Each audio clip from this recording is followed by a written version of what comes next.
pandemia, ¿qué debe cambiar?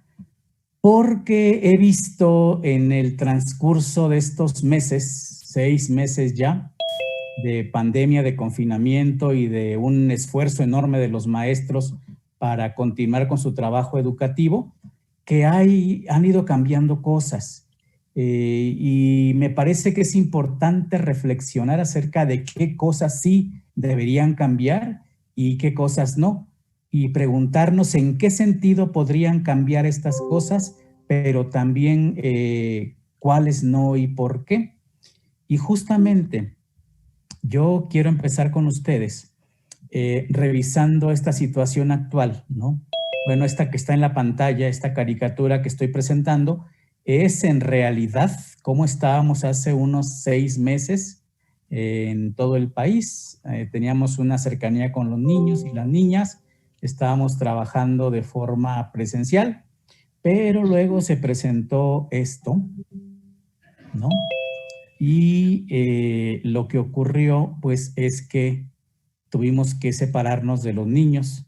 Esta, pues, distancia necesaria para preservar la salud. Y estamos ahora así. Esta situación de emergencia sanitaria que provocó el confinamiento y que hizo la separación entre docentes y niños, lo que nos ha obligado es a tener ahora una experiencia llamada educación a distancia. Educación a distancia es una modalidad de trabajo educativo que ya tiene mucho tiempo y que quiero que revisemos porque es ahora la que nos va a ayudar a salir de esa situación actual. Revisando un poquito algunos antecedentes de la educación a distancia en libros especializados, encontramos esto, que la educación a distancia se establece a partir de la separación entre el aula tradicional basada en la presencia física del docente para dar lugar al estudio independiente en el cual el estudiante interactúa con el docente por medio de materiales impresos o medios electrónicos.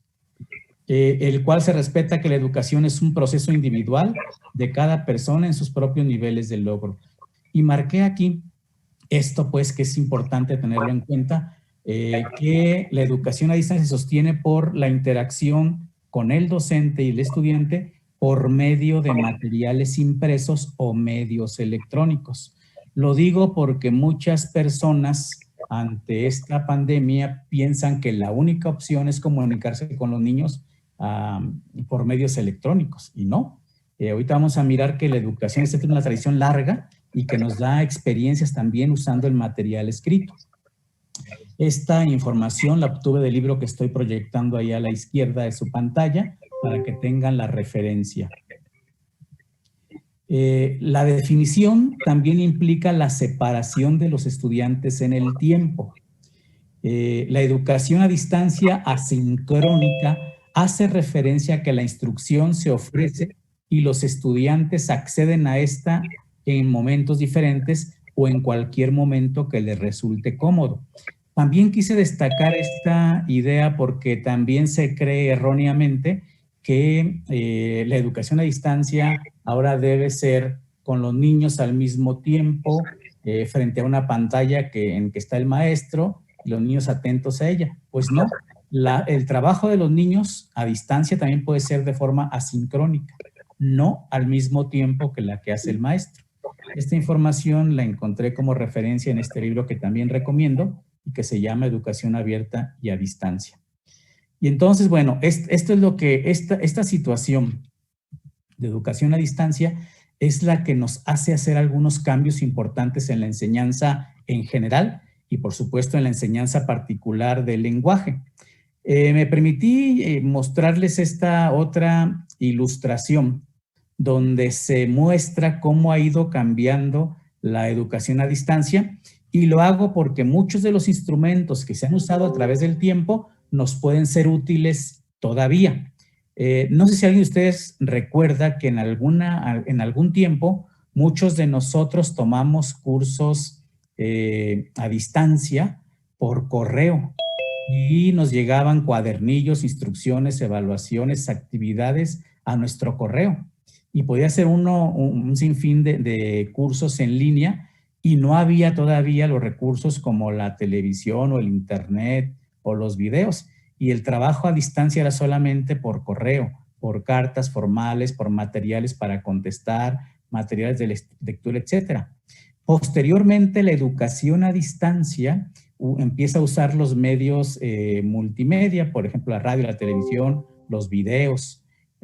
Avanza la tecnología, el mundo, y también la modalidad del trabajo a distancia, y se empieza a enseñar a usar los discos, los teléfonos, las computadoras, hasta llegar a una época actual en que se usa ahora el famoso e-learning, que significa pues el uso de computadoras, videos, campus virtuales, redes sociales, etcétera. Y entonces yo creo que esta ilustración nos permite echarme a decir, a ver, bueno, si no puedo usar lo último que tenemos aquí en esta línea del tiempo, lo primero aún nos puede servir para mantener este contacto con los niños y esta educación a distancia.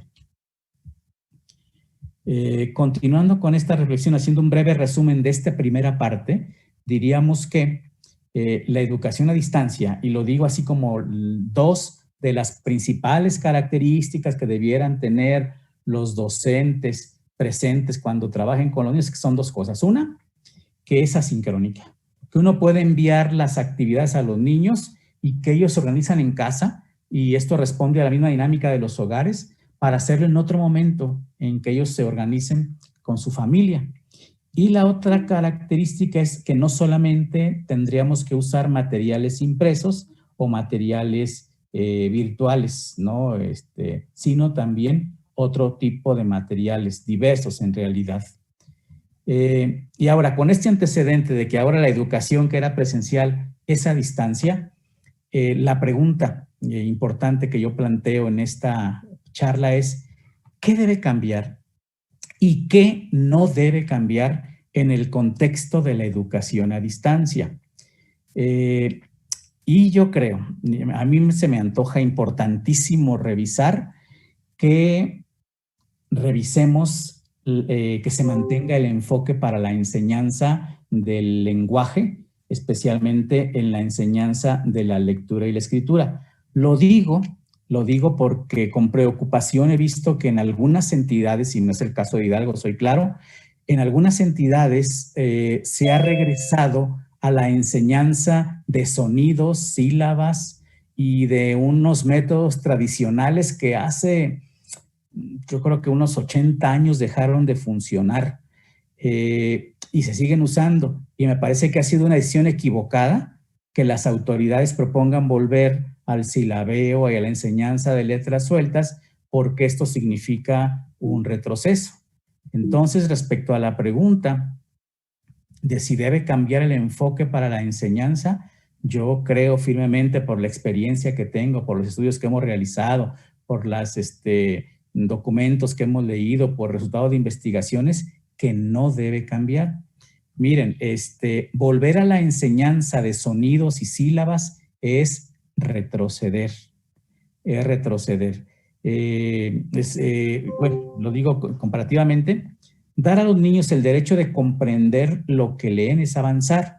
Y pongo estas dos flechas contrarias porque efectivamente cuando a los niños se les comienza a enseñar a partir de letras, de sílabas, de material descontextualizado, aislado, de partes mínimas del lenguaje, posteriormente y toda la vida, los niños suelen tener problemas para comprender lo que leen. Cuando digo esto en conferencias o cursos, la gente luego me pregunta, maestro, ¿tiene alguna prueba de lo que está diciendo?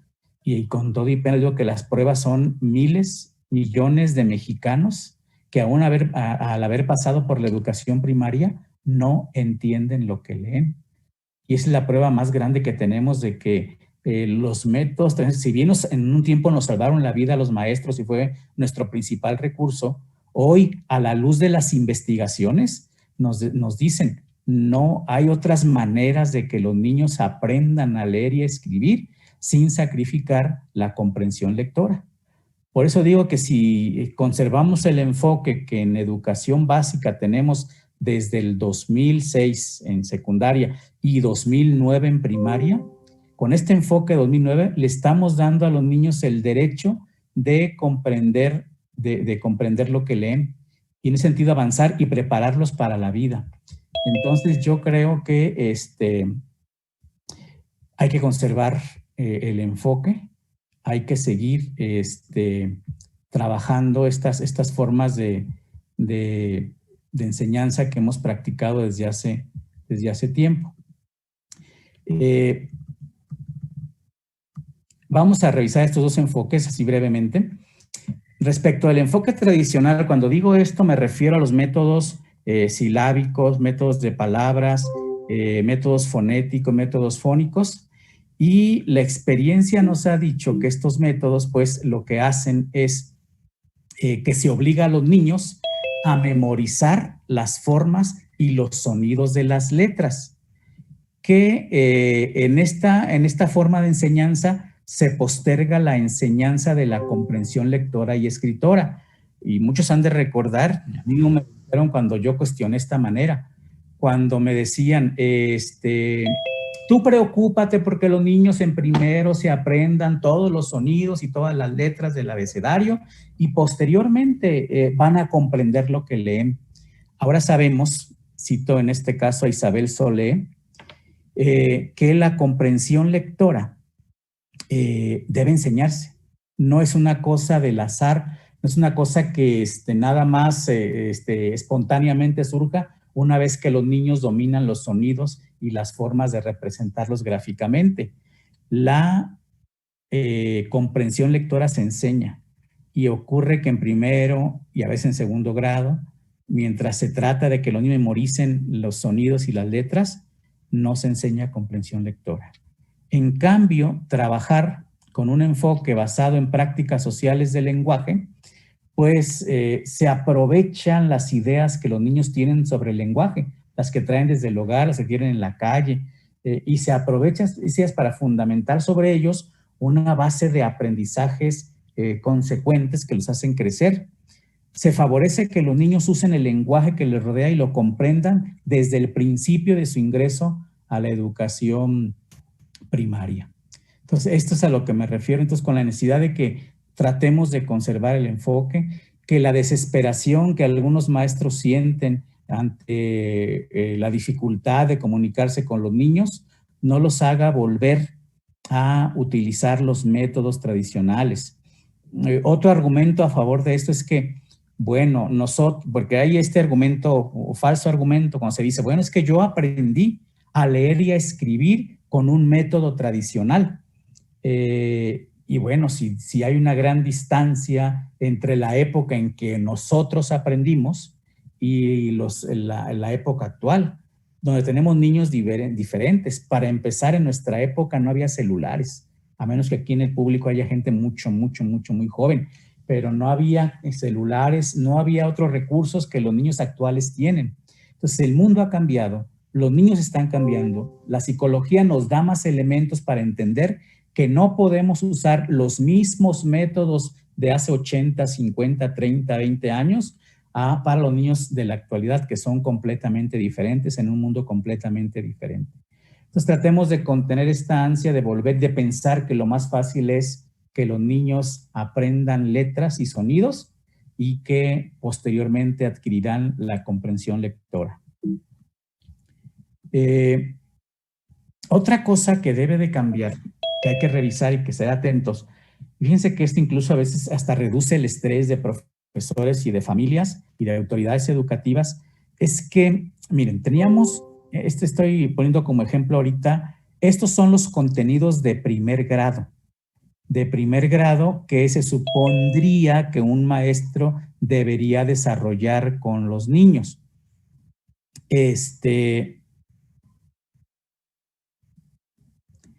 Miren,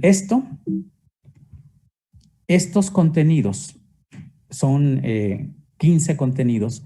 Hay que tener presente que son contenidos elaborados en el año 2017 y que si tuviéramos las mismas condiciones del año 2007, pues sería perfectamente entendible que estos contenidos se pueden abordar en la forma en que están planteados. Pero ahora en el ciclo escolar 2020-2021, en que tenemos una pandemia, confinamiento y educación a distancia, pues habrá que revisar estos contenidos.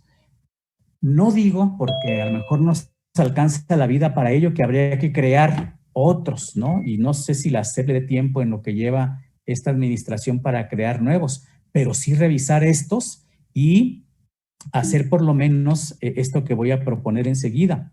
Hay que revisarlos, los contenidos, y seguramente seleccionar aquellos que sean más importantes en este momento. Yo he creado algunos criterios que se les comparto. Uno, vamos escogiendo aquellos aprendizajes esperados o contenidos que a los niños en este momento de pandemia les puedan salvar la vida o preservar salud o vivir más tranquilos. Me refiero, por ejemplo, vamos trabajando con niños de primero y de segundo y tercero y de cuarto, de quinto y de sexto, lectura y elaboración de instructivos. Instructivos que en este momento, repito, pueden salvarles la vida o preservar la salud. Por ejemplo, pues cómo hacer un cubrebocas, cómo utilizarlo, cómo lavarse las manos, cómo hacer gel para mantener limpias las manos. Podría ser uno de los contenidos importantes a seleccionar. Entonces, hay muchos contenidos que ahorita pueden serles útiles a los niños, niñas y adolescentes. Y hay otros contenidos que son vitales para que puedan seguir aprendiendo. Esos son algunos criterios que pueden usarse para seleccionar los contenidos. Hay que revisarlos para priorizar. Seleccionar y priorizar cuáles son los más importantes. Algunos de los contenidos tendrían que ser adaptados, porque recordemos, no es igual el contexto de hace un año al que tenemos actualmente, y es importante adaptar algunos contenidos. Y por último, ni modo, hay que postergar el desarrollo de algunos contenidos porque las condiciones no nos permiten hacerlo. Ni modo, por el momento van a quedar vacías muchas actividades del libro de texto, no se van a poder realizar en este momento. Hay que esperar tiempos mejores, el regreso a clase, tal vez enero, no sé, febrero, no sabemos todavía, pero ahí podemos abordar aquellos contenidos que por el momento no se pueden abordar. Lo digo porque he observado también algunos intentos de abordarlos y caemos en la simulación.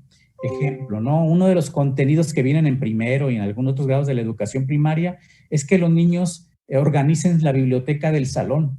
Y sí, algunos maestros con dibujitos de libros y con cartoncitos de portadas de libros intentan hacerlo, pero no es igual a que los niños manejen el libro, sientan el peso, ojeen, lean, relean algunas cosas para organizar los libros de su biblioteca. Entonces, ese contenido, por ejemplo, hay que postergarlo para cuando vengan las clases presenciales. Continuando, otro aspecto que debe cambiar en la enseñanza a distancia que ahora tenemos es el uso de los materiales. Me refiero a lo siguiente.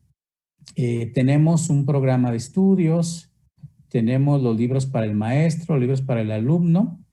Igualmente son materiales hechos para una normalidad que ya no existe. Actualmente, ante la pandemia, el confinamiento y la distancia, hay que recordar que no será posible realizar todas las actividades planteadas en los materiales curriculares vigentes, por las razones que ya dije anteriormente. Otra de las cosas que deben cambiar o que hay que por lo menos revisar, es esta relación que teníamos con la familia, con la familia y la escuela.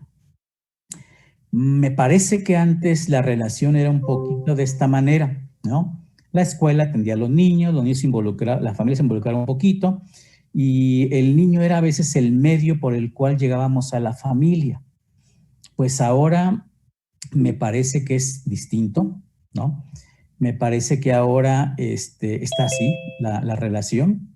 La escuela llega primero a la familia y posteriormente al niño. A la familia es a quien enviamos las actividades, enviamos los videos, las instrucciones, el mensaje, y dependemos de la familia para que le llegue al niño y realice las tareas correspondientes. Ahora creo que por lo menos hay que revisar, decía hace un rato, esta relación entre la familia y la escuela.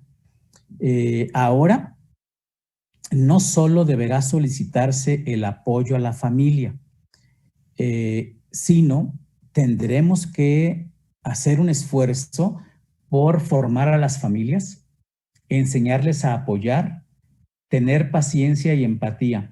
Fíjense que para comentarles esto, y eso sería motivo de otra larga conferencia, revisé material bibliográfico sobre la relación entre familia y la escuela, y hay algunos investigadores que, habiendo profundizado sobre el tema, comentan que esta relación a veces no muy lograda entre la familia y la escuela se debe a que a la familia en general solamente le pedimos hacer cosas.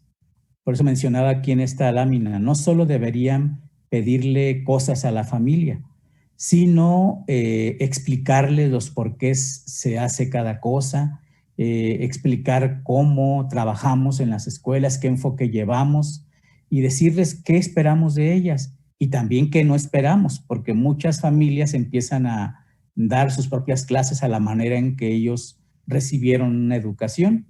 Pues todo esto es lo que también habría que revisar en esta relación entre la familia y la escuela. Otro aspecto que cambia, que debe cambiar, que es necesario revisar, es la interacción que se lleva a cabo con los niños. Ahora estamos separados. Y entonces, tener en cuenta que no se les puede tener todo el tiempo frente al docente, ni de forma presencial, ni en la pantalla. Y a veces ni siquiera es técnicamente o contextualmente posible. Y también no se puede esperar que trabajen al mismo tiempo. Mencionábamos hace un rato la sincronía, ¿no?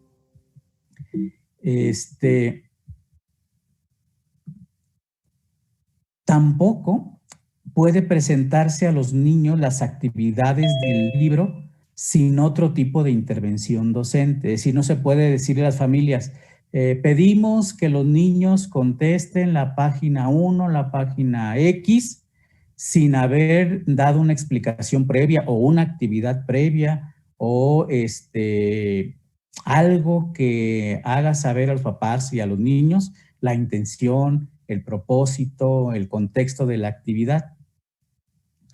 Tampoco se puede evaluar de la misma manera, porque cuando evaluamos a un niño así, habrá que pensar si estamos evaluando a la familia, al contexto o realmente a los alumnos, porque son muchos si antes eran muchos los factores que incidían en la evaluación, ahora a distancia son muchos más y muchos de los cuales no podemos controlar. Voy a contarles algunas actividades prácticas que yo pienso que pueden ser útiles para los maestros, para que también los supervisores, jefes de sector, ATPs orienten a los maestros, y tiene que ver con algunos ejemplos de adaptación de actividades que hay que hacer a partir de lo que marca en el libro de texto. Ejemplifico. Primera página con la que hay que interactuar, aparte de la sección en que se explica las partes del libro del niño, aquí en esta primera página, en la página, que me parece que es la 15, aparece la portada del bloque 1, primer grado, y entonces dice, la única instrucción que viene acá es, escribe tu nombre. Y parece fácil, ¿no? Decir, bueno, pues el niño, vamos a pedirle a la familia que le ayude a escribir su nombre. Sin embargo, detrás de esta instrucción hay un montón de actividades previas importantes, básicas, imprescindibles, que los profes deben hacer, sin contar el diagnóstico. Hoy no voy a ocupar de ello, pero voy a poner algunos ejemplos. De hecho, esta misma página puede ser un diagnóstico. ¿Qué hay que hacer antes de decirle al niño que en casa llene, complete esto que se le solicita? Porque no solamente es, cuando se le pide que llene el espacio, no. Hay que hacer un trabajo previo y hay que prever cómo evitamos que las familias corrijan o que lo hagan en lugar de los niños. Y entonces decíamos, viene un trabajo enorme antes de llegar a esta página y que no está dicha en el libro, pero que los maestros debieran saber desde hace algún tiempo. Y me refiero a la importancia de trabajar en primero y en segundo y en preescolar el nombre propio. Voy a presentarles un ejemplo de trabajo que hemos realizado con el nombre propio a distancia. Enviamos un protocolo a la familia diciendo qué es lo que tenía que hacer con los niños y miren, este es el resultado en video. Hola Marina. Hola. ¿Cómo estás? Bien. Oye, ¿sabes qué? Tu maestra me envió una tarjetita con tu nombre. Mírala. Marina, ahí dice Marina. También me pidió que escribieras tu nombre en una tarjetita. ¿Lo puedes escribir, por favor? Bueno.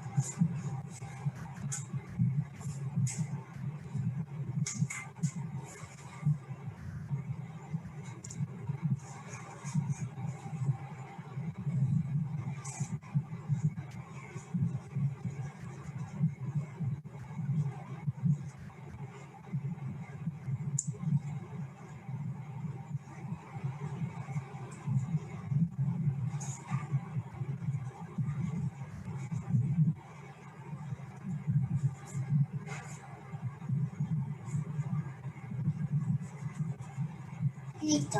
Wow, Marina, qué bonito te quedó, ¿eh? Lo hiciste muy bien. ¿Sabes qué cosas tenemos aquí? Sí. ¿Qué son? Un bote. Ajá, ¿lo usas para la escuela? Y una lonchera y también un pegamento. Bueno, esos son tu bote, tu lonchera y tu pegamento. Necesitamos ponerles tu nombre. Mira, en estas partes de aquí, en estas etiquetitas, ponle tu nombre para que se lo pongas a tus pertenencias. ¿Sale?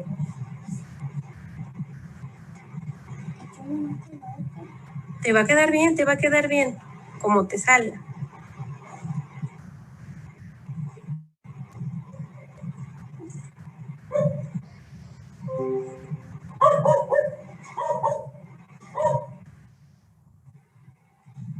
Muy bien. Ahora lo despegas, Marina, y ponlo en una de tus pertenencias.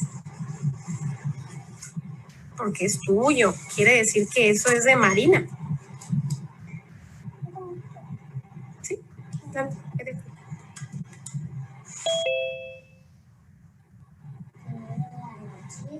Primero la lonchera. Muy bien, Marina. ¿Qué dice ahí? Perfecto. Vamos a hacer más, ¿ok? Muy bien. Adiós. Adiós. Bueno, esta es una manera en que hemos acercado a los niños al conocimiento del nombre propio. Aquí tengo algunas consideraciones.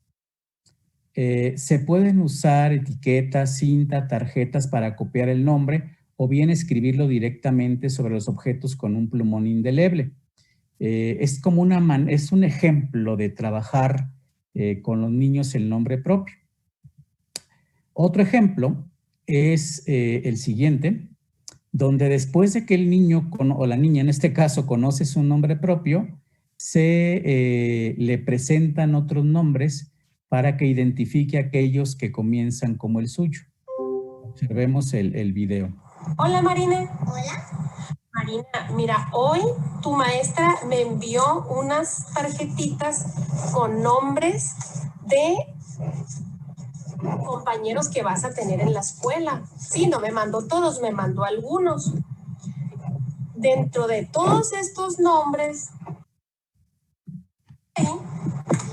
Muy bien. Bueno, Marina, ahora ¿Puedes identificar el nombre de otro compañero que comience igual que tu nombre?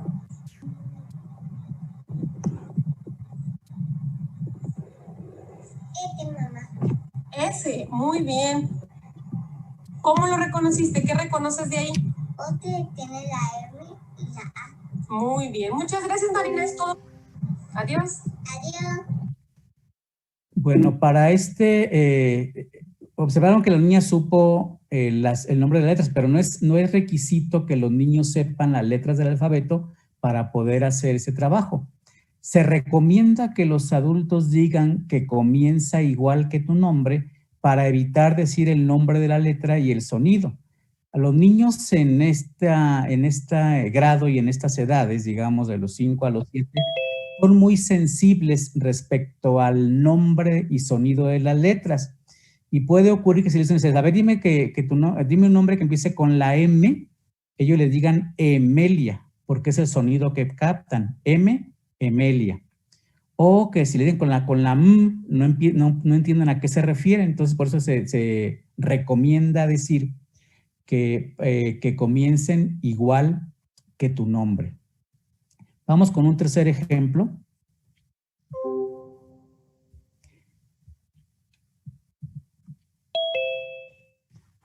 Hola, Marina. Hola. Tu maestra en esta ocasión me pidió que hiciéramos una actividad muy sencillita. ¿Me quieres ayudar? Sí. Mira, me dio estos nombres: Josué, Rosalba, Vanessa y Luis. ¿Puedes identificar, Marina, dónde dice Vanessa? Muy bien. ¿Puedes identificar dónde dice Rosalba? Aquí. ¿Cómo sabes? Porque tiene la R. Muy bien, Marina. Perfecto, Marina, es todo por hoy. Bye, bye. Bye, bye. Bueno, y en esta actividad es requisito indispensable que un adulto les lea las tarjetas a los niños. Ahorita vamos a una actividad interesante en que voy a involucrar a 5 de ustedes para ejemplificar la manera de dar instrucciones a los niños. Y ellos buscarán pistas para saber cómo comienza o no una actividad. Otras actividades para trabajar el nombre propio que se pueden hacer a distancia. Bueno, otras actividades, decíamos, bueno, yo insistía en la importancia, qué bueno que nos acompañan supervisores, ATPs, jefes de sector, para remarcarle la importancia de que los niños de primero y de segundo trabajen al principio del ciclo escolar de estos días, no es todavía tarde, el nombre propio, porque bueno, ahorita veremos cuál es su importancia, pero otras actividades que se pueden hacer a distancia y que son muy sencillas son como la siguiente, mire. Pedir a los niños directamente o a través de las familias que armen su nombre a partir de letras justas. ¿Qué significa a partir de letras justas? Que se les da a los niños los nombres justos, las letras exactas, la cantidad exacta de letras que están en su nombre, en este caso Marina, pero están revueltas, para que él las arme o ella las arme de la siguiente manera, como está ocurriendo. Y también, localizar o dictar palabras que comiencen con el nombre del niño. Y aquí hago otro paréntesis importante. Aprovechando que estamos en confinamiento, recomiendo ampliamente que invitemos a las familias a utilizar el material escrito que los niños tienen a su alrededor o el que pueda llegarles del exterior. Me refiero, en el caso de los que hay en la casa, pues las etiquetas de los productos, los calendarios, las actas credenciales, etiquetas inclusive hasta de la ropa. Pongo este ejemplo. En las tiendas, supermercados suelen darnos un folletito como este con las ofertas de la semana o del día. Entonces recogerlos con las debidas precauciones ahora que estamos en pandemia y utilizarlos. Esta imagen que tengo en la pantalla de una hojita de promoción, me sirve para decirles y remarcar, incidir en el enfoque. Cuando decimos que el enfoque actual para la enseñanza del lenguaje en toda la educación básica se basa en prácticas sociales del lenguaje, se refiere a esto. Están ustedes viendo este folletito, pero igual en la calle o en la casa hay material como carteles, decía yo otra vez etiquetas, como recibos de la luz, recibos de cualquier otro servicio, que son material de uso social, por eso le llamamos prácticas sociales del lenguaje. Las personas las elaboran y las utilizan en el contexto social en que vivimos. Entonces espera que estos materiales sean básicos para la enseñanza de la lectura y la escritura en los niños que están aprendiendo a leer y a escribir. Por ejemplo, le pedíamos a Marina, la niña que estamos presentando, lo que mostré no es un fragmento de periódico, sino de cosas que salen todavía más gratis porque casi te obligan en las tiendas a que lo recibas y son material, me refiero pues justo la idea es ahorrar porque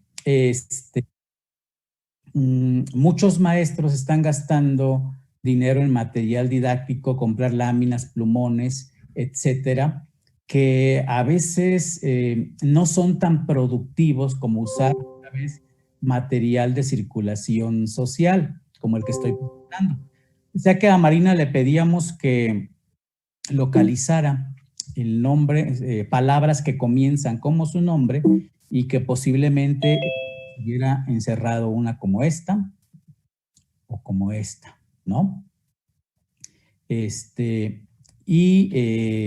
es la idea de usar material de circulación social gratuito que puedan usar los niños en lugar de hacer material que suele resultar caro y que no es tan provechoso como este material que circula ya, de hecho, en la vida social. ¿Por qué es tan importante? Decía, y voy a insistir otra vez, pido la ayuda de maestros de primero, de ATPs, de supervisores y jefes de sector para que nos apoyen promoviendo que los niños de primero y de segundo trabajen con su nombre propio en estos días, porque miren, vamos a escuchar ahora a una experta de la que yo he aprendido muchísimas cosas, a ver qué dice sobre la importancia del nombre propio. En primer lugar, tiene un fuerte significado afectivo, vinculado con la ampliación de la propia identidad. El descubrir que se puede ser uno mismo, también por escrito, ayuda a establecer un primer vínculo positivo con la escritura. La escritura no es cosa de los otros, de los grandes, también me concierne. Tanta es la carga afectiva de esa escritura que no es extraño ver a niños que abrazan, acarician o incluso besan esa escritura diciendo, esa soy yo. No es extraño que los niños que crecen en familias donde se escribe como parte de las actividades cotidianas intenten producir escrituras desde muy temprano. Bien, pues esta es la importancia del nombre propio. Yo diría tiene dos características. Una, el nombre de cada persona es muy, muy importante. Tanto, les pongo este ejemplo, que antes de que naciéramos ya teníamos un nombre. O sea, el nombre dura más que la persona. Después de morir, el nombre permanece en documentos, en lápidas, etcétera. Entonces, el nombre es muy importante en la vida de las personas. Cuando vamos por la calle y alguien grita nuestro nombre, volteamos como si nos hubieran jalado con una cuerdita, con un hilo, aunque no se refiera a nuestra persona el nombre que alguien dijo en voz alta. Esa es una de la importancia del nombre propio, afectivo. Y el otro es una característica cognitiva del nombre propio, porque los niños, una vez que conocen su nombre, pueden escribir otro tipo de palabras, de textos, usando las mismas letras que componen su nombre.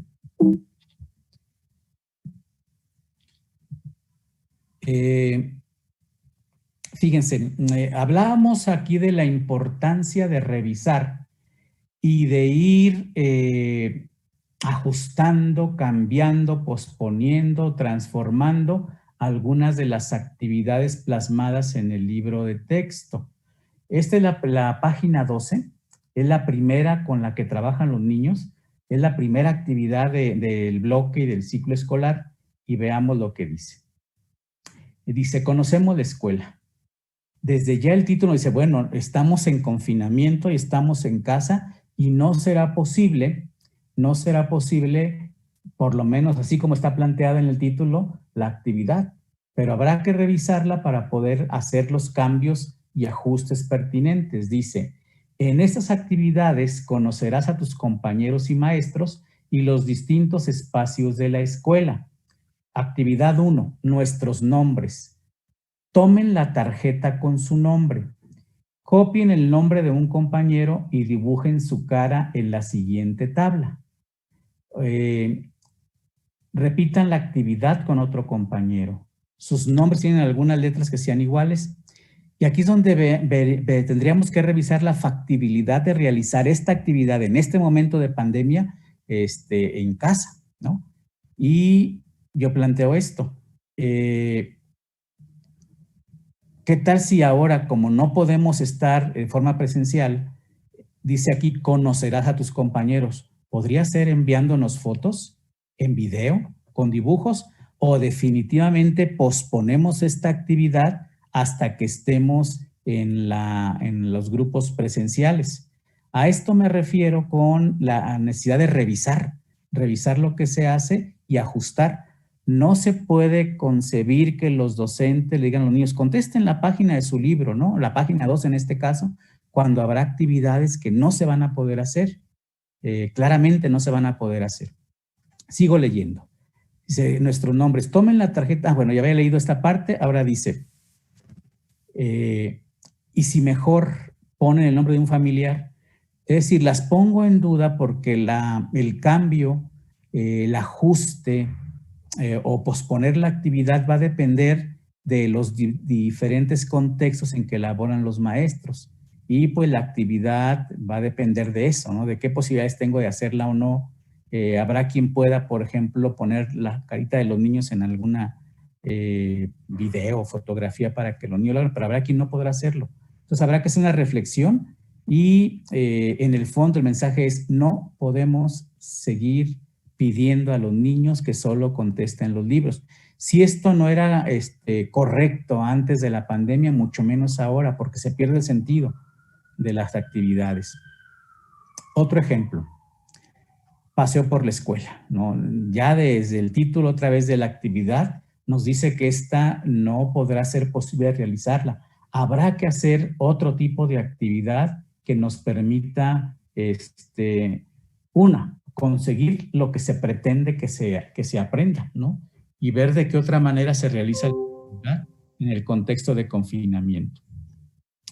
Aquí vamos a la actividad. Voy a requerir el apoyo de algunos de los compañeros que yo vi que estaban acá. Miren, aquí tengo unos nombres de personas de algunos de ustedes. Voy a pedirle, si me escucha la maestra Leticia, a ver si la maestra Leticia puede prender su micrófono. Si hay muchas Leticias, mejor. Veo a la maestra Leticia ahí. ¿Y si está presente la maestra Leticia? Sí. Maestra Leticia, ¿quiere apoyarme con una actividad, por favor? Sí, con gusto. Gracias, maestra Leticia. Pues mire, ya dije su nombre yo, pero aquí la instrucción que me pasaron dice, que le pida yo a usted que mencione su nombre. Leticia. Que observe los nombres que hay. ¿Los nombres que qué, perdón? Tengo ahí en la pantalla, son nombres de persona. Ay, Solo que los observen, no dice bueno, que... le voy a poner Francisco, Guadalupe, a lo mejor para mí un niño de primero, ¿no? Justo por eso les pongo estos signos, porque estoy considerando, porque es una actividad para primer grado, ¿no? Pero fíjese que no decía que leyera, no tiene que leer, ni se preocupe, ni se me angustie, que no la voy a evaluar tampoco. Menciona su nombre, observe las tarjetas, y fíjese, ahí va la parte más difícil. Y dígame cuál es la tarjeta que tiene su nombre. ¿Cuál es la tarjeta que tiene mi nombre? La segunda. No se preocupe, maestra, ni se me angustie, porque lo que quiero... La tiene... Tiene 3, 6, 7 símbolos. La segunda. Esta, la segunda. Fíjense lo que dice la instrucción. Le estoy dando estas malas instrucciones, voy a pasar de página aquí, porque así me las encontré en un cuadernillo que está circulando en otro estado que no es el mismo al que hace rato referí, que tampoco es Hidalgo. Les leo, ¿no? Un grupo de maestros de la Secretaría de Educación de algún estado hizo un cuadernillo con estas instrucciones. Voy a leer las que dice actividades para el niño. Con apoyo de tu mamá o papá, realiza lo siguiente. Y es lo que le pedí a la maestra Leticia que hiciera. Menciona tu nombre, observa las tarjetas y toma la tarjeta que tiene tu nombre, observa cómo inicia tu nombre, escribe tu nombre y dibújate, de ser necesario, apóyate en tu tarjeta. Obviamente estas instrucciones y muchas que revisé en este cuadernillo y que he revisado de otros, inclusive, bueno, que he revisado de otros, tienen errores como esto porque no se trata de que los niños adivinen el nombre en un conjunto de letras. Lo correcto es, voy a mostrar otra vez estas instrucciones, ahí están los nombres, perdón, y decirles que efectivamente la maestra Leticia le atinó a su nombre, pero la pobre sufrió muchísimo y no se trata de atinar el nombre, ¿no? Se trata de leerlo. Y ya vemos que ahí tengo 5 nombres de los que están participando en esta conferencia. Puse el nombre del maestro Filiberto, el nombre de la maestra Leticia, del maestro Heriberto, del maestro Primo y de la maestra Guadalupe. Voy a pedirle a estos que mencioné que observen bien su nombre. Filiberto, Leticia, Heriberto, Primo y Guadalupe. Vayan viendo su nombre, porque ahora se los voy a mezclar. Y le voy a pedir a ver si el maestro Primo me ayuda a encontrar su nombre. Maestro Primo, ¿está por ahí? Sí, maestro, sí, estoy aquí con ustedes. Es el segundo nombre de arriba hacia abajo. Muy bien. Y la maestra Guadalupe, ¿me puede hallar su nombre? Claro que sí. Es el Tercero. el cuarto. El cuarto, muy bien. La maestra Leticia, que ya tiene experiencia en esto, ¿dónde quedó su nombre, maestra Leticia? Al último. Maestro Filiberto, ¿ya me encontró su nombre? Filiberto. ¿No lo tenemos? Ah, sí. Es el tercero. El tercero. Y ya sé que dudó porque se parece mucho a otro, ¿verdad? Sí.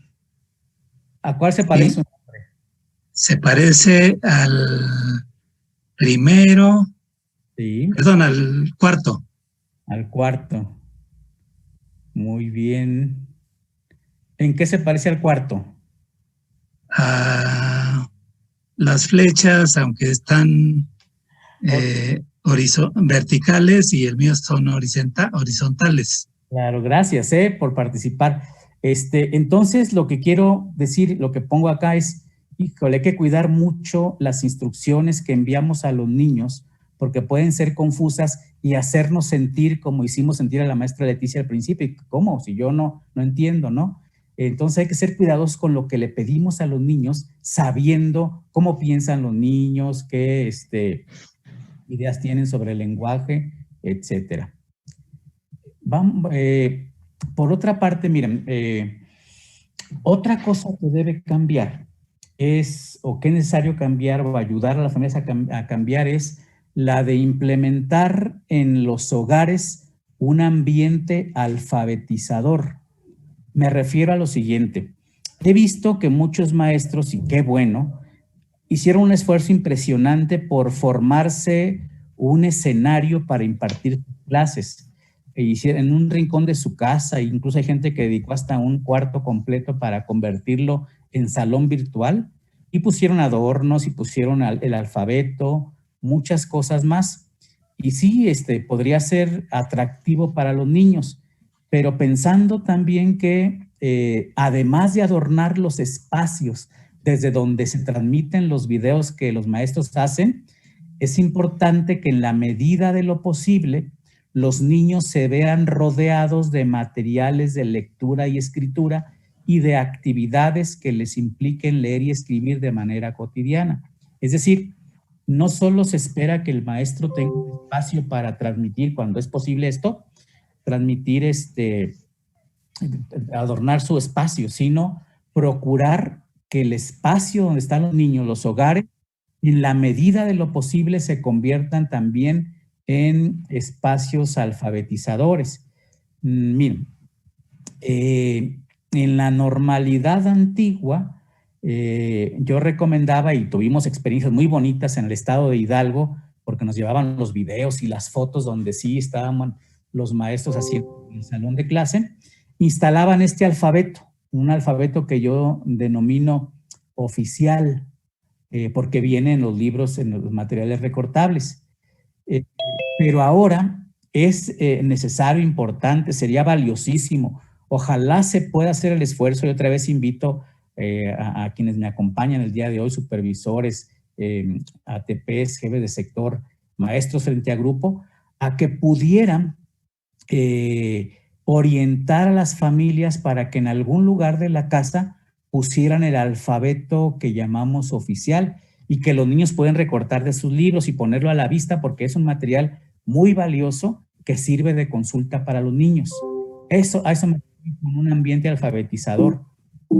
O también usar esto que es una tradición en los hogares mexicanos, y si no lo es, instalarlo, de que pongan a disposición de los niños el calendario en general de pared, o puede ser cualquier otro, porque bien va a ser de utilidad. Si ven el ejemplo que yo estoy poniendo en la pantalla, este calendario tiene el santoral, eso sirve para buscar nombres de persona, para aprenderse también los días de la semana, cómo se escriben los meses, inclusive para el uso de algunas actividades con matemáticas, ¿no? Es por eso importante que tengamos estos materiales en el hogar. Y también a la derecha de la pantalla abajo represento un horario. En los tiempos de la normalidad anterior a marzo de 2020, teníamos que instalar en el salón de clase un horario de clase. Ahora pues se amplía para que tengamos en casa un horario de trabajo y que los niños sepan anotar ahí los de actividades importantes y consultarlo para que se familiaricen con los nombres de la semana, con los nombres de las asignaturas que van a recibir de sus maestros, etcétera.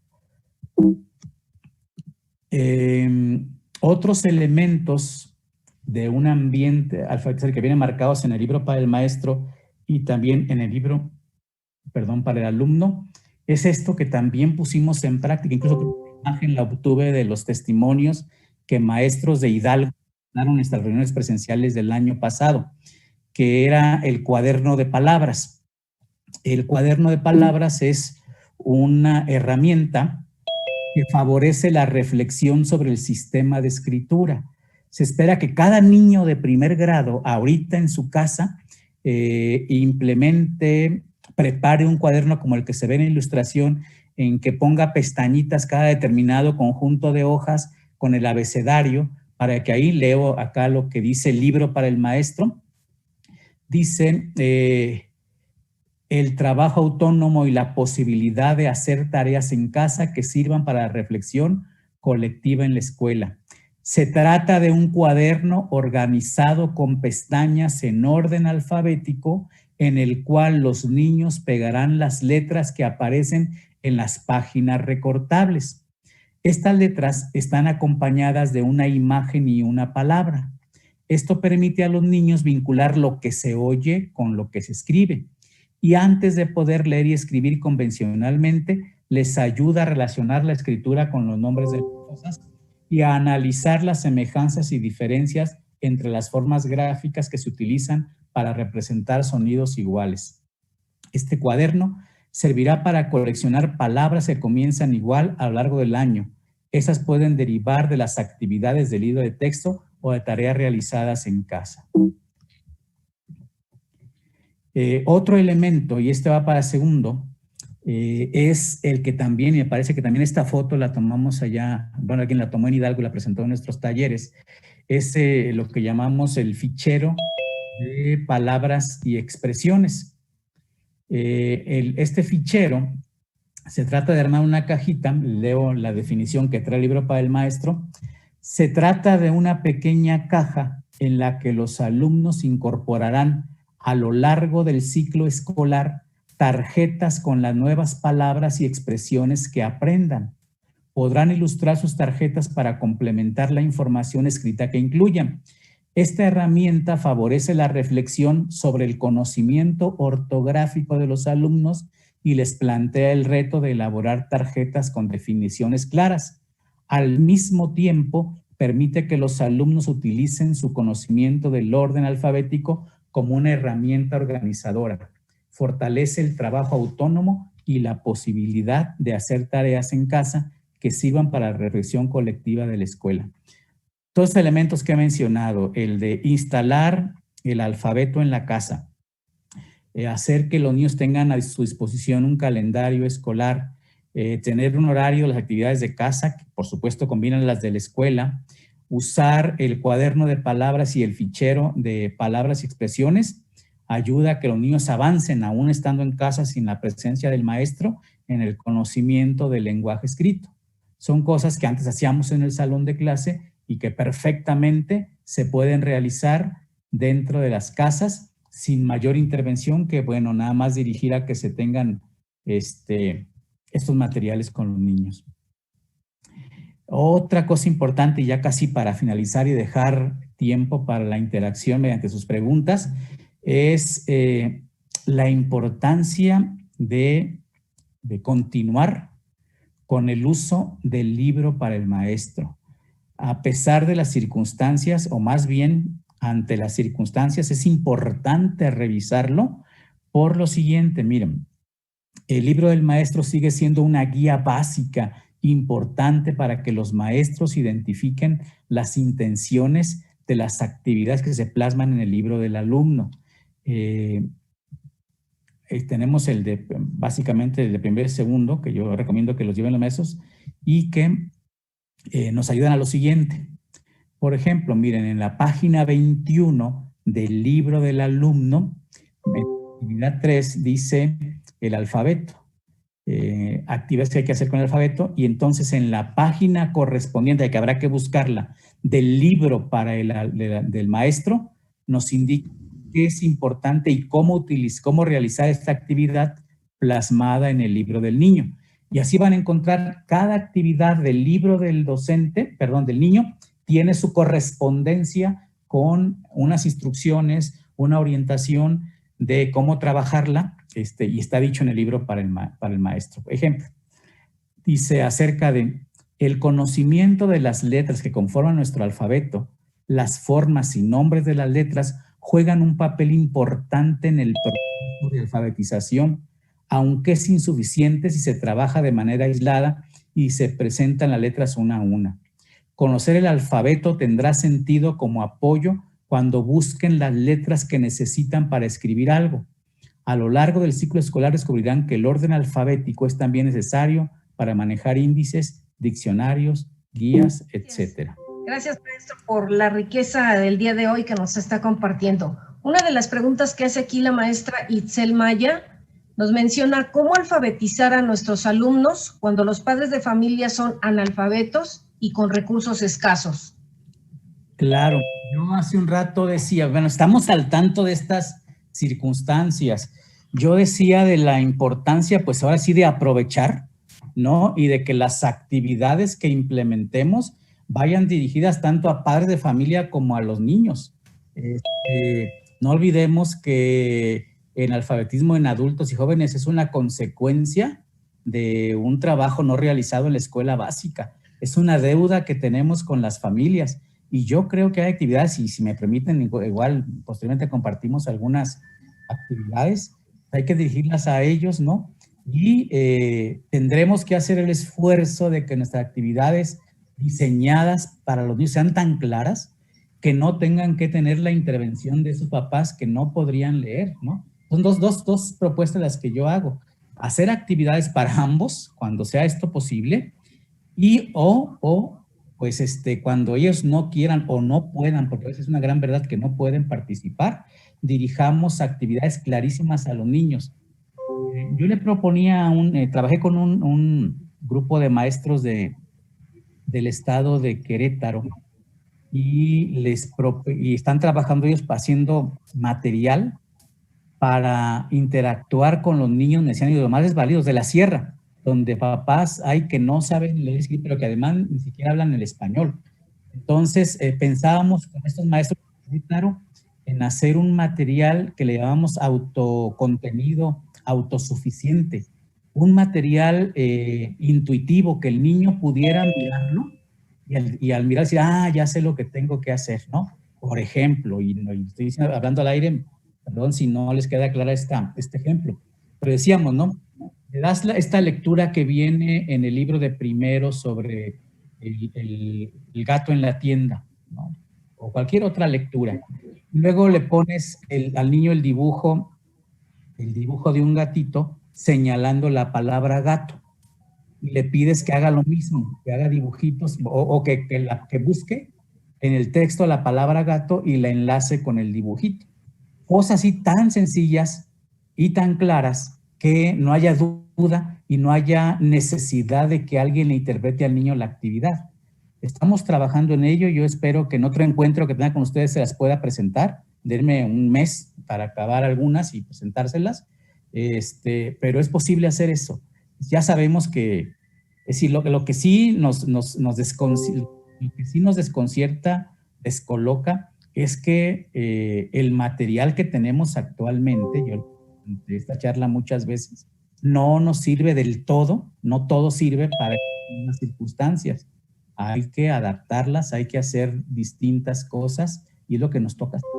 Pues sí comprendo que si tú le mandas a un papá de familia que llene la página tal y el papá no sabe leer, pues ¿qué conflicto le ponemos, no? Entonces hay que hacer intervención docente de forma que clarifiquemos al niño y a los papás el sentido de la actividad.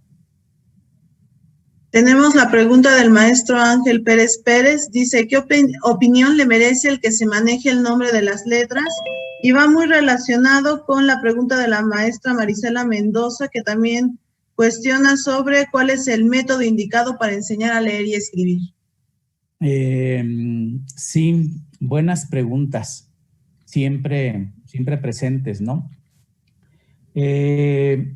Hace un rato ponía un ejemplo, bueno, voy a poner otro para no repetir este, además es muy divertido, porque lo viví personalmente trabajando con niños de primer grado. Han de saber que para poder hablarles de estos parte de lecturas y de haber cursado esta maestría en la UNAM de lingüística, pues me he metido a salones de clase, he hecho investigación en campo y he tenido experiencias fabulosas, interesantes y divertidas, como y trato de responder con esto la pregunta sobre el nombre de las letras. Sentado en un salón de primer grado, en una comunidad también de Querétaro, una comunidad rural, sentado yo con un niño de primero en la última fila. En la última fila, la maestra ese día tocaba enseñar la combinación de las letras de la M con las diferentes vocales. Y les dice, miren niños, la M la juntamos con la A y dice ma, ¿no? La M con la A dice ma. A ver, niños, todos repitan, por favor. La M con la A y todo el grupo, ma. Otra vez, la M con la A, ma.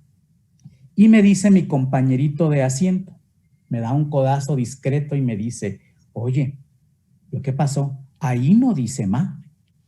Yo desconcertado porque pensando en el fondo, ¿cómo se atreve este niño de 6 años a contradecir la experiencia de una maestra de 10 frente al grupo de primer grado? Pero yo he aprendido que hay que escuchar siempre a los niños, por favor, siempre, ¿no? Siempre tienen la razón. Le dije, a ver, ¿por qué dices que no dice ma? Mira, es que dice la maestra que esta es M y que esta que está al lado es A. Júntalas. Pues yo decía, ma, no, dice M-A, dice EMEA. Entonces le di la razón al niño. Eso tiene que ver porque los niños son sensibles al nombre, a la figura de la letra. Puede que los niños, dependiendo de la etapa en que estén, les guíe el sonido, el nombre, o que les remita un significado particular que a nosotros no. Entonces el niño le dijo, ¿sabes qué? Dile a la maestra. Mal consejo de mi parte, porque los niños no se atreven. Y entonces le digo, pues dile a la maestra. Entonces el niño, listo, como son todos los niños, cuando la maestra pidió que repitieran otra vez el coro, de a ver, la M con la A y todos ma, él grita en la multitud, oculto, anónimo, ¡EMEA!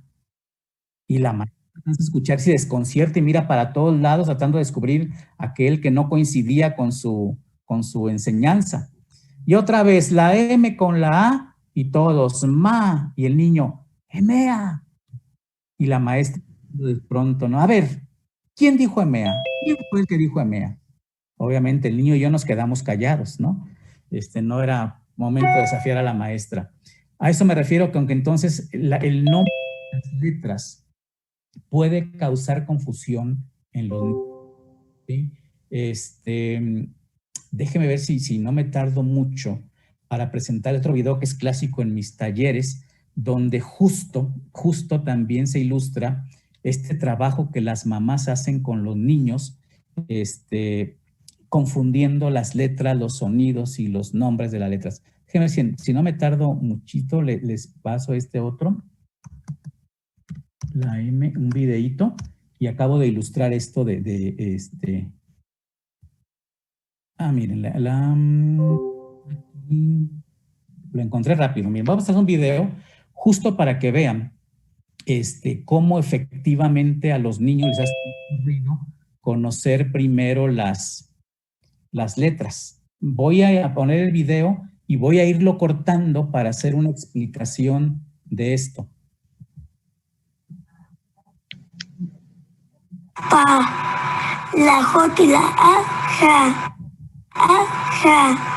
la R y la O, ro. Ya.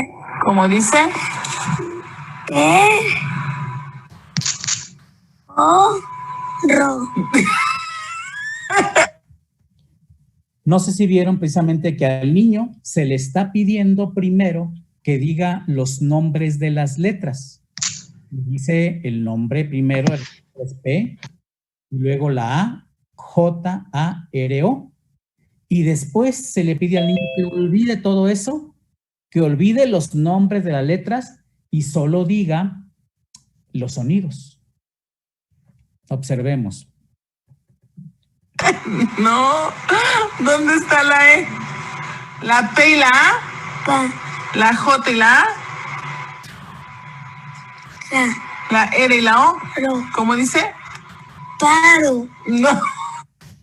Entonces el niño tiene una confusión porque no sabe en qué momento, por ejemplo, la P, pues el nombre de la letra es la P, pero se pronuncia P. La A, su nombre es la A y se pronuncia A. La J se llama J, pero se pronuncia J. Y entonces hay en los niños esta confusión de, a ver, ¿qué es lo que debo decir? ¿El nombre de la letra o el sonido? Pero como ven, primero le pido una cosa, luego la otra, y luego que junte las palabras. De pronto, cuando yo presento este video, digo, ojalá que la persona que está dirigiendo la actividad sea una mamá que no sea maestra. Porque pienso, pobres niños, y todos reciben esta misma explicación en la que además de mala, se burla de la capacidad del niño y lo hace dudar. Hay un momento en que el niño incluso piensa, o sea, se asume culpable y dice que su cerebro del niño, él lo asume, lo dice, está mal, cuando es una incomprensión de la forma en que piensan los niños, lo que hace que esta dificultad se realice. Veamos más.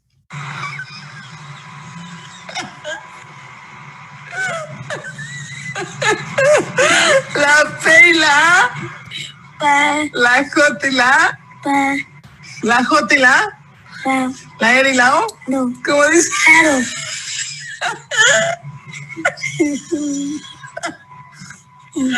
La P y la...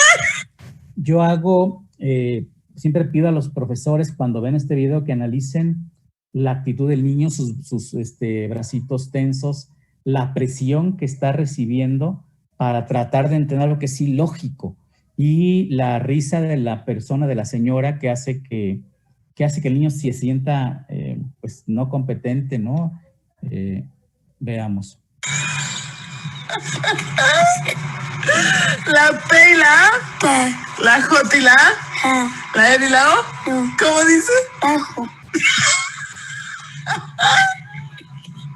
Héctor, ¿cómo dice? A ver. A ver, a ver. A ver. Ahora sí me voy a hacer con mi cerebro. La P y la A. Pa. La J y la A. Ja. La R y la O. Ro. Le genera frustración. O. Ro. Pajor.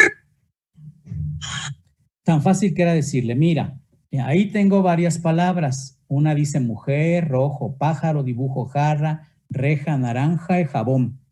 ¿Puedes decirme en dónde dice pájaro? ¿En dónde dice naranja? ¿Con cuál letras empiezan, cuál palabras empiezan con la misma letra? ¿Cuál terminan igual? Etcétera. Entonces creo que con este ejemplo doy cuenta de la dificultad, de la confusión que se crea en los niños cuando manejamos sonidos, nombres de letras, y además que diga la palabra completa, ¿no? Además, sin un sentido, sin un uso social del lenguaje. En fin, me parece que sí hay que tener cuidado, que hay que usar otra manera. Pero me parece que quedó, Eliana, una pregunta que no contesté de las que me hiciste, ¿no? Una fue el nombre de las letras y la otra no recuerdo. Sobre el método. ¿Qué método? Y se conjunta también con otra que está más adelante. Hablan sobre qué método es el más idóneo para la alfabetización a distancia o qué método hay que ocupar para alfabetizar. Claro, claro. Bueno, voy a usar otra diapositiva. Hemos dicho, espero que la pregunta sea porque hemos enfatizado que el uso de métodos tradicionales ha dificultado que los niños comprendan lo que leen una vez que egresan de segundo y pasan a tercero, cuarto, quinto y sexto. Y entonces, desde el año 2009, la Secretaría de Educación, bueno, desde hace mucho tiempo más, quiero decirles, pero está así con palabras explícitamente en el 2009, pero desde que se empezó a trabajar Pronales, desde que los maestros conocieron y se enamoraron del libro del perrito, ya se trabajaba de otra manera en este programa Pronales, que es trabajar, si quieren un nombre, aunque no son los programas, es un enfoque sociocultural del lenguaje, ¿no? Se trata de, aprovechar los materiales que existen en la vida para que los niños comprendan y lean textos completos. Me voy a permitir mostrar otra diapositiva, un par de diapositivas para que quede mucho más claro. Los que han estado en mis talleres me van a perdonar que lo repita, pero me parece que es muy útil para la pregunta que me acaban de hacer. Y me refiero a esta, ¿no? Ahora, en este nuevo enfoque, se trata de que los niños aprendan a leer utilizando textos completos, como el que les mostré de las ofertas del súper, o con una cartel, o con un periódico, con una revista, con un cuento completo, con un libro informativo, con una etiqueta, etcétera.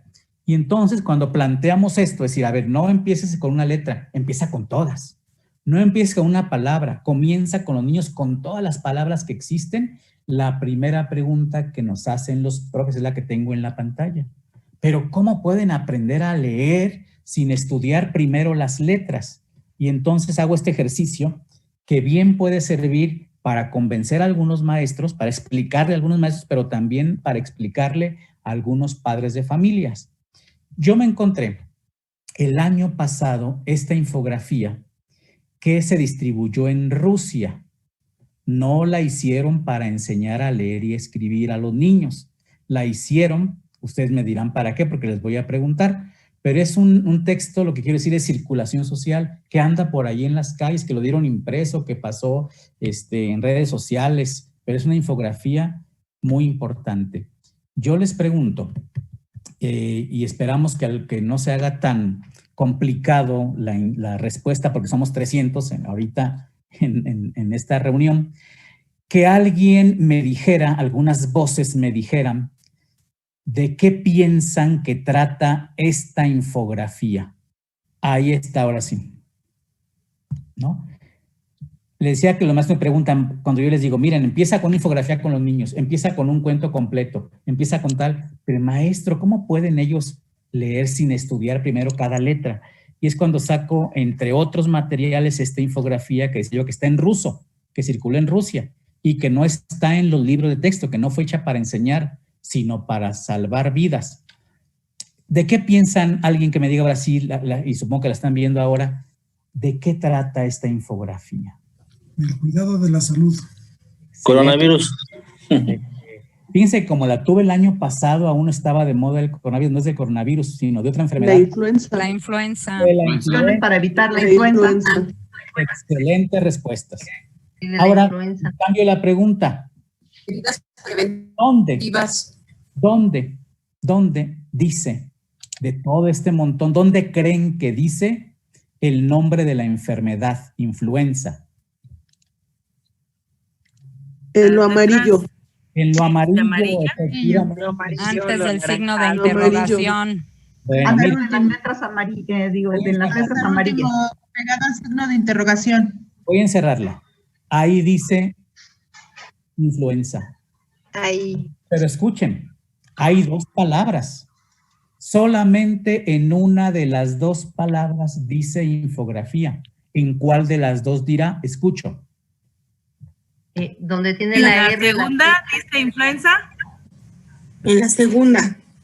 La segunda En dice la primera. influenza. En la primera dice infografía. En la segunda dice influenza. Vaya que hay gente que sabe ruso. Oye, me dicen con En la primera. No, por contar las letras. Yo me guío en eso. Bueno, fíjense, a ver, alguien de los que me dijeron que dicen la segunda palabra, ¿por qué creen que en la segunda dice? Profe, yo creo que se repite varias veces. ¿Se repite? A ver, veamos. Efectivamente. Efectivamente. Con unas leves variantes, pero ahí está la palabra repetida. Se repite varias veces. Muy probable que la palabra repetida sea la que dice influenza. Efectivamente, ahí dice influenza. Y vean cómo ya aprendimos la escritura, la forma de una palabra, influenza. Cuando hagamos nuestra propia infografía, sabremos cómo poner influenza o cómo poner, con qué colores poner el nombre de la enfermedad. Veamos más ejemplos. ¿Alguien me puede decir qué cree que dice aquí? En lo que tengo circulado con rojo. La vacuna. Hasta abajo dice La temperatura. La temperatura. Es algo sobre temperatura. La temperatura. De temperatura. Es un termómetro. Temperatura. La temperatura es un síntoma de la enfermedad. Ah, muy bien. allí mismo Ahí dice. sabré que un síntoma de temperatura alto Altas temperaturas. Chécate la temperatura. Dolor de cabeza. Fiebre. Dolor de cabeza. Dolor de cabeza. Garganta. Dolor de garganta. Cabeza, dolor de garganta. Dolor de artículos. Dolor de garganta. Articulaciones. Articulaciones. Dolor de Malestar general. Dolor de articulaciones. Malestar Dolor de general. articulaciones. Cuerpo. Bien, escúchenme. Participen con orden. Dice dolor de cabeza en la primera, dolor de garganta en la segunda, dolor de articulaciones en la tercera. Notarán que en lo que dije se repite la palabra dolor. Dolor de cabeza, dolor de garganta y dolor de cabeza. Seguramente la palabra dolor está escrita ahí. ¿Quién la puede descubrir? Me parece Es 60. la última que aparece en articulaciones, podría ser la última O palabra. una C mayúscula. Es como 6. La primera. Es como un 6. ¿La vieron? Exacto. Ahí está. Bueno. Pues ya sabemos cómo se escribe ahora la palabra dolor. Dolor. Y bueno, después de todo esto podemos seguirle unas 2 horas y aprender un montón de palabras sin haber estudiado letra por letra. La otra opción, déjenme presentar otra vez la infografía. La otra opción es que yo les diga ahorita a ustedes. Miren, vean la palabra, la letra que señalé. Vamos a copiarla y hacer una plana. Cuando la terminen, me la traen a calificar. Y después de que les califique, vamos a hacer con esta otra letra que señalé, otra plana. Ya que terminen, se las califico y así. De manera que de aquí a unos, no sé, ¿cuánto terminaremos cada letra? Unas 2 semanas, ya podamos saber qué dice ahí. Y para ese tiempo, los niños no querrán saber nada de letras ni de palabras, no querrán leer. Y así como ahuyentamos y cortamos la formación de lectores. Esa es la diferencia en esta propuesta que, por supuesto, requiere más de una explicación de la que estoy dando. Es decir, no con decirles esto que es la manera, el maestro va a decir, ya sé cómo hacerle. Requiere una formación continua como la que hicimos el año pasado con muchos maestros allá en Hidalgo, dirigidos acá por el maestro Paco, y que fue fabulosa la experiencia. Requerimos acompañamiento, parece diciendo al maestro paso por paso cómo se trabaja de esta manera. Pero esa es la nueva forma, que no se le dice método porque el método sigue unos pasos muy fijos, ¿no? Que en este caso no son para todos porque los niños aprenden cosas distintas. Entonces, yo le había puesto al principio de la diapositiva que esto se denominaba una metodología basada en el enfoque de prácticas sociales del lenguaje, porque lo que usamos es materiales de uso social para que los niños aprendan a leer y escribir. Por supuesto, el libro de texto es una función importante porque nos da lecturas y textos que donde no hay son un punto de partida. Pero esta es un poquito la manera en que se está trabajando actualmente y que esta manera, decíamos, desde Pronales, pero explícitamente en los programas de 2009 hasta la fecha, por fortuna. No sé si hay más preguntas. ¿Estoy atento? Sí, maestro Enrique. Hay otras preguntas un poco recurrentes y esto es en referencia a evaluación. Y dicen qué criterios se deben considerar en este proceso de alfabetización. ¿Qué criterios dice, verdad? Sí. Bueno, fíjense que en realidad son muchos. Pensaba en algún ejemplo porque pues va a depender del trabajo que se haga con los niños y del producto que estén haciendo para determinar qué criterios. Yo más bien creo que habría que revisar algunos temas. Por ejemplo, vamos a poner, ahorita se me ocurre el nombre propio, ¿no? Que vamos a tener que mantener los mismos momentos de la evaluación. Por ejemplo, pedirle al niño que escriba su nombre propio como forma de diagnóstico y ninguna orientación más que pedirle que escriba su nombre propio. y después cuando le demos estos videos, esta orientación de cómo utilizar su nombre, establecer criterios que tengan que ver con su conocimiento del sistema de escritura, por ejemplo, y también del lenguaje escrito. Es decir, hay que tener presente que no solamente nos importa que los niños conozcan las letras y sus sonidos, sino que también, por ejemplo, sepan en dónde pueden poner su nombre y en dónde no. Criterios de uso del lenguaje y criterios de uso del sistema de escritura. Pero se requieren, o sea, no hay criterios generales, más que aquellos que, como esto que acabo de dar, dos principales, ¿no? No evaluar solamente, a ver si lo digo más claro, no evaluar solamente la forma, sino el contenido. Es un criterio básico para evaluar el lenguaje. No conformarse con que el niño, por ejemplo, solamente se vea bien leyendo en voz alta y cumpliendo con el número de palabras que debe supuestamente leer, sino que además comprenda. No calificando solamente la forma de las letras, si está bien hecha o no la letra, sino qué quiso comunicar el niño.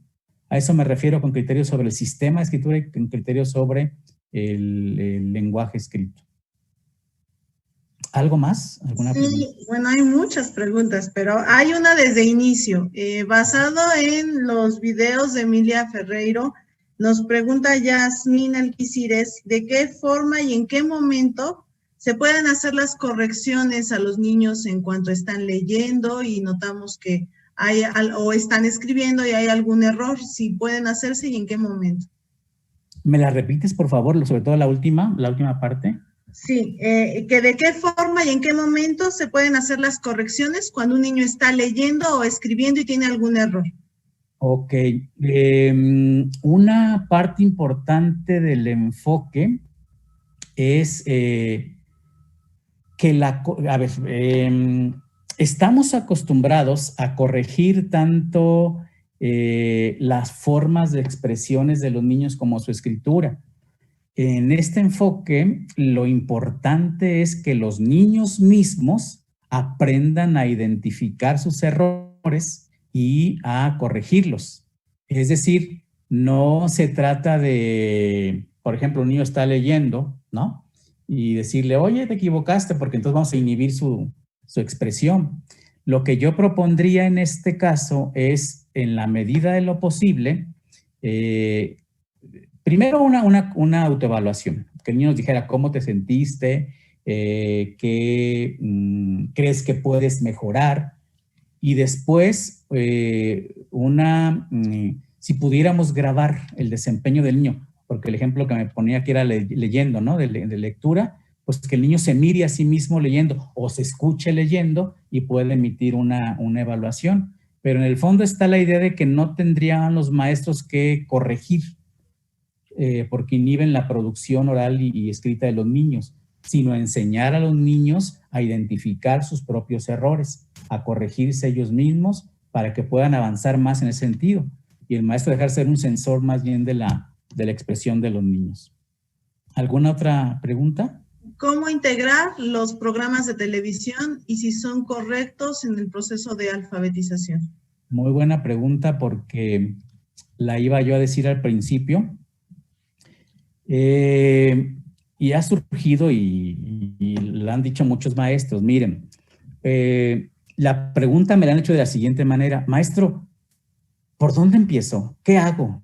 Primero, ¿a quién le hago caso? ¿Al libro de texto?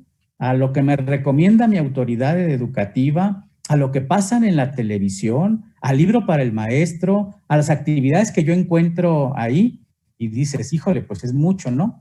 ¿Y quién manda, maestro? ¿A quién le hago caso? Yo digo que hay un solo jefe en el proceso educativo en el aula, es la planificación docente.